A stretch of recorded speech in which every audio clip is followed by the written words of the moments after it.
애청자 여러분 안녕하십니까? 따뜻한 만남과 진솔한 이야기가 있는 K11 초대석.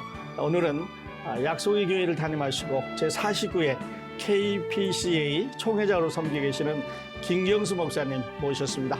자, 목사님께 귀한 시간 내주셔서 감사합니다. 불러주셔서 감사합니다. 네. 예. 그동안 많이 바쁘게 다니셨어요. 예, 좀 여기저기 다녔습니다. 네. 오래간만에 나오셨는데 우리 청취자들과 서로 인사 나눠주시죠. 예, 우리 시카고 기독교 방송국 청취자 여러분 안녕하십니까? 저는 약속의 교회를 섬기는 김경수 목사입니다. 전에는 우리 가끔 우리 기독교 방송국에 와서 인사도 드렸는데 정말 오래간만에 방문한 것 같습니다.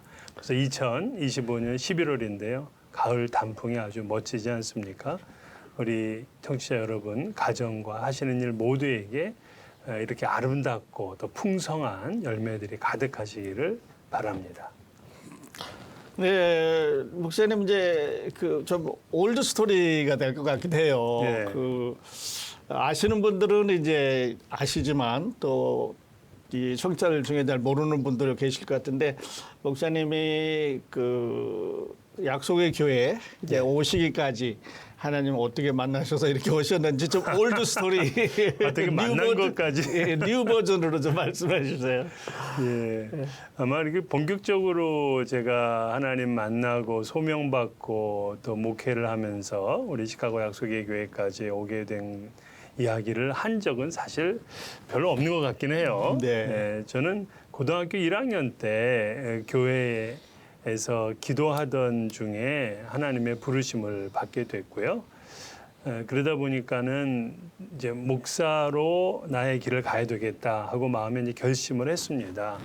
그러다 보니까는 주변에서 너무 바로 신학을 하기보다는 사회생활도 하면 좋겠다. 그래야 성도들의 사정도 좀 이해할 수 있고 하지 않겠느냐 해서 저는 좀 은행에서 4년 정도 근무를 했었고 또 그 이후에는 학교 교사로서 있으면은 좀 더 목회에 도움이 될 거다라는 또 조언이 있어서 제가 학교 교사로도 한 4년 정도 그렇게 일을 했습니다. 그런 다음에 이제 신학대학원을 가게 되었고 전도사 또 목사가 되어서 사실 1998년도에 처음 제가 미국 메릴랜드에 와서 목회를 시작을 했습니다. 그러다가 6년 정도 있다가 한국에 나가서 다시 10년을 또 한국 목회를 하다가 네. 아이들을 두고 간 또 그 일이 생겨서 네. 아이들과 이제 합쳐야 되지 않겠느냐 해서 11년 전에 이 미국으로 오게 됐고 그러다가 이제 시카고에 약속의 교회를 섬기게 된 겁니다. 네. 자, 그래서 이제 2015년에 지금 예, 2015년 네. 3월. 예. 3월에 약속의 교회 이제 2대 담임 목사로 이제 부임을 해서 오셨는데요. 예. 자, 우리 10년 전으로 또 우리 돌아가 보십시다. 예. 그때 시카고 지역 한인사회 상황 그리고 당시 목사님께서 약속의 교회를 맡으시면서 어떤 비전 같은 게 있으셨을 것 같은데 어떠셨어요? 사실 이제 10년 전 상황이라면 시카고가 상당히 변화가 있었던 시절인 것 같아요. 네. 제가 이 시카고 지역의 한인교회 역사를 찾아보게 되면 우리 한인교회가 100년이 넘지 않았습니까? 네. 그런데 1970년 이전에 한인교회가 딱 8개가 있었습니다. 네. 8개. 그러니까 몇 개가 없었던 때죠. 네. 그러다 갑자기 1970년대에 33개 교회가 설립이 되었고요. 80년도에 19개 교회, 또 90년대에 45개 교회, 네. 2000년대에 35개 교회. 막 이렇게 그냥 엄청나게 부흥을 하게 된 거죠. 네. 그렇게 이제 140개 교회로 급속하게 이제 성장을 했는데 제가 이제 그런 시절에 시카고를 오게 된 겁니다. 예. 그러니까 당시가 벌써 10년 전인데 1970년에서 2000년대까지 이 시카고 지역 교회의 부흥에 주도적 역할을 했던 목사님들이 은퇴를 하시고 나서 예. 이제 리더십이 많이 교체가 되는 그러한 시기였어요. 네. 더군다나 제가 오니까 대형 교회들의 갈등과 분쟁이 굉장히 이제 우리 이 시카고 한인들에게 이게 마음의 상처로 남아 있는 이제 그런 때였습니다. 네. 그러다 보니까는 이제 1세대 교회에 대해서 2세들이 좀 부정적인 생각을 하게 되면서 교회를 많이 이렇게 떠나게 된 거죠. 네. 그러다 보니까는 이제 2세 또 1.5세들이 우리 다음 세대의 주자가 되지를 못했고 또 여러 가지 언어와 문화 장벽으로 인해서 한인교회가 부흥하지를 못하게 된 겁니다. 네. 그러다 보니까 이제 저의 목회 비전은 어떤 화해에 대한 생각들을 많이 하게 되었고 그리고 너무 우리가 교회 중심의 이제 사역들을 해 왔는데 조금은 지역사회 그리고 뭐 다민족, 다인종을 향한 그러한 사역들을 좀 펼쳐나가는 것이 우리의 과제다. 네. 그리고 이제 2세들을 위한 교회로 만들어가는 것이 또 내가 해야 될 그러한 숙제다. 이런 생각을 하게 된 거죠. 네. 10년 전에 이제 목사님 처음에 오셨을 때 아주 그 프레시하게 설교하시고 또 프레시했나? 많은 분들이 이 어디서 오셨던 분이냐 이제 이렇게 해서 반응이 아주 좋았던 그런 기억이 있는데요. 자, 이제 그리고 목사님이 이제 지난 한 20년 이거 미국 통계입니다. 예, 20년간의 그 데이터를 요즘 낸 걸 보게 됐는데 그 프랙티컬 크리스천 그 그리스도인으로 이제 실제로 활동하고 있는 분들의 퍼센테지가 거의 반이 줄었다 그래요. 예. 네, 당시에 뭐 45%에서 지금 뭐 25% 정도 프랙티컬 실질적으로 그 섬기는 분들이 이렇게 줄었다고 하는데 이렇게 줄어드는 상황이나 변화 속에서 우리 한인 교회가 직면한 그 상태 이걸 위기로 봐야 되는 건가요? 아니면 어떤 전환의 기회로 봐야 되는지 목사님 의견은 어떠세요? 사실 위기죠. 위기죠. 예. 네. 실천적 그리스도인이 숫자가 감소됐다는 것은 사실 뭐 제일 우선적으로 이제 목사의 책임일 텐데 네. 우리가 그동안 신앙을 배워온 것이 삶에서 배우질 못했고 교회 안에서 배웠단 말이에요. 네. 근데 그러다 보니까 이제 기독교 교회가 이제 힘을 잃어가는 어떤 징후라고 그렇게 말할 수가 있는 거죠. 실천적 그리스도라는 것은 말씀과 삶이 일치된 그리스도인 이런 뜻이잖아요. 네. 그런데 우리는 이 대부분 이 교회 따로 이제 생활 따로 하는 이제 이원론적인 신앙의 구조를 이제 갖게 된 겁니다. 미국에 온 한인 교인들도 별반 다르지 않다고 생각을 하는데 이민 초기의 중심은 사실 교회지 않습니까? 예. 그런데 그때의 목사님들이 교회의 모임을 굉장히 강조하면서 교회 조직을 유지해 나가고 행사 중심으로 교회를 이끌어가고 하는 일들이 있었죠. 예. 그것 때문에 모이는 것까진 좋았는데 이 모이는 것으로 되게 끝나고 이것이 사회로 네. 또 지역으로 가정으로 네. 이렇게 신앙이 이렇게 스며들어가지 못한 것 이게 좀 이제 안타까운 실정인 거죠. 더군다나 뭐 아시다시피 이민 1세들은 뭐 밖에서 그렇게 이제 노동일을 거의 하다가 오시니까 집에 피곤하니까 예. 이제 뭐 식사하고 뭐 TV 잠깐 보고 주무셔야 되거든요. 네. 근데 그 자녀들이 그걸 또 배울 수 있는 부모를 통해서 신앙을 배울 수 있는 기회가 이제 줄어들게 된 거지 않습니까?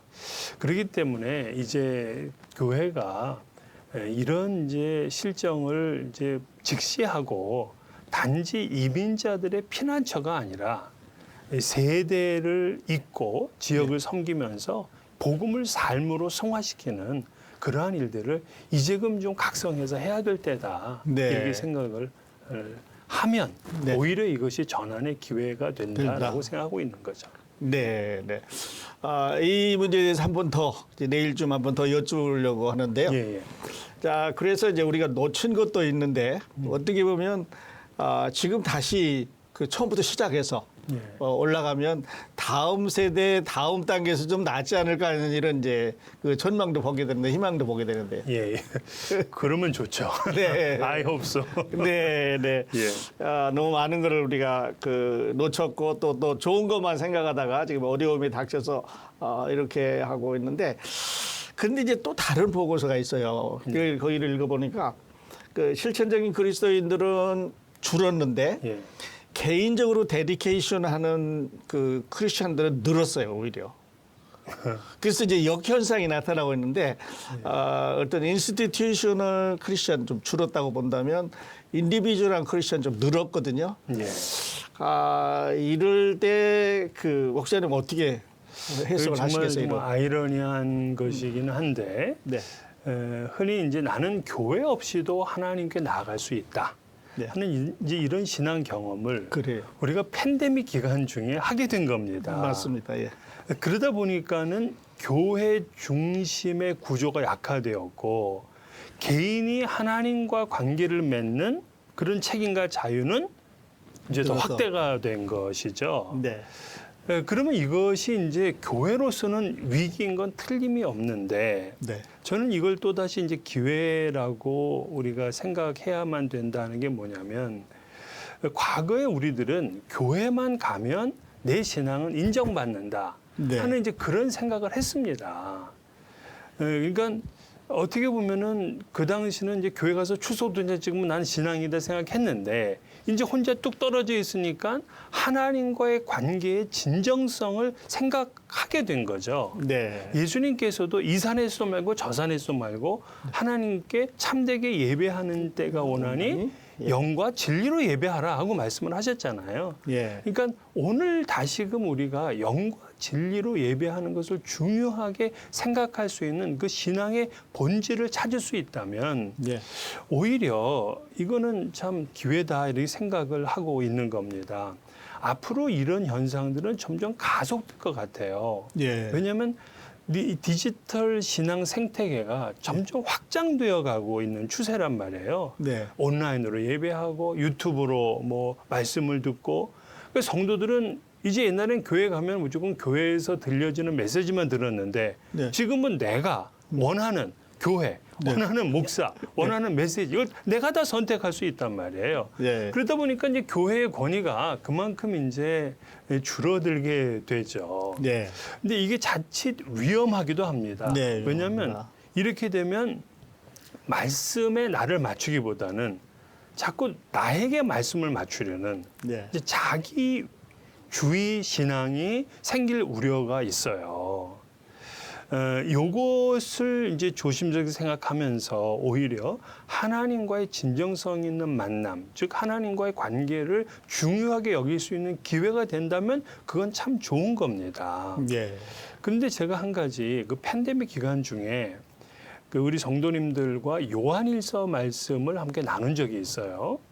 근데 요한일서를 보게 되면 거기서 굉장히 강조하는 것이 형제를 사랑하지 않는 사람이 하나님을 사랑한다는 것은 거짓이다 하는 네. 말씀이 있었어요. 네.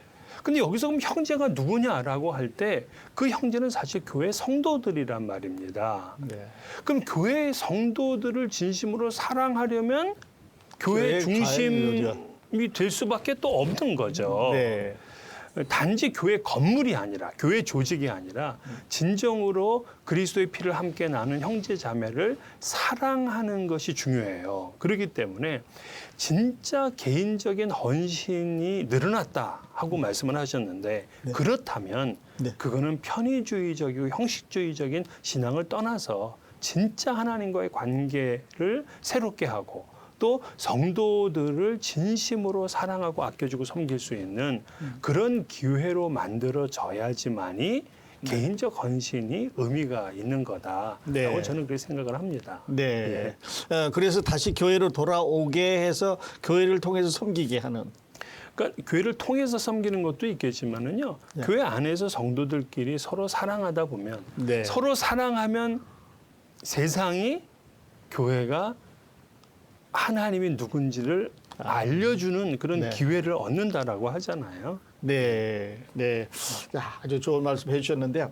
이야기하다 보니까 오늘 시간이 다 돼 가는데 얼마 안 있으면 이제 그 추수감사절 예, 다가오잖아요, 이제 얼마 목사님. 남았죠. 예. 저와 우리 성도들에게 또 기독교 방송 청취자들에게 따뜻한 추수감사절 인사 전해주시고 오늘 일부 마치겠습니다. 네, 추수감사절은 참 생각만 해도 풍성한 계절이다 이렇게 생각이 되는데 사실 우리 성도님들 만나게 되면 참 경제적으로 상당히 어려워하는 그런 때를 지나고 있습니다.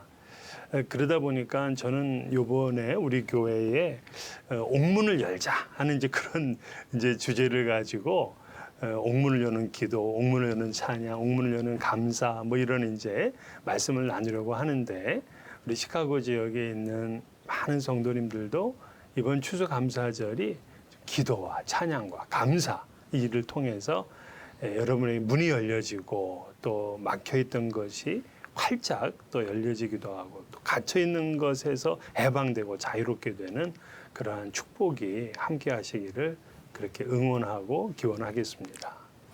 네, 감사합니다. 자, 주님이 받은 그 부르심의 여정 속에서 교회의 본질을 다시 세워가는 목사님의 귀한 말씀을 들려주실 텐데요.